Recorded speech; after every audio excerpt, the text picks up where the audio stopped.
What a friend we have in Jesus, all our sins and griefs to bear.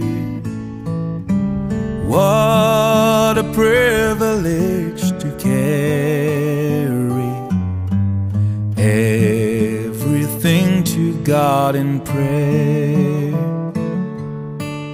Oh, what peace we often forfeit. Oh, what needless pain we bear. Oh, because we do not care.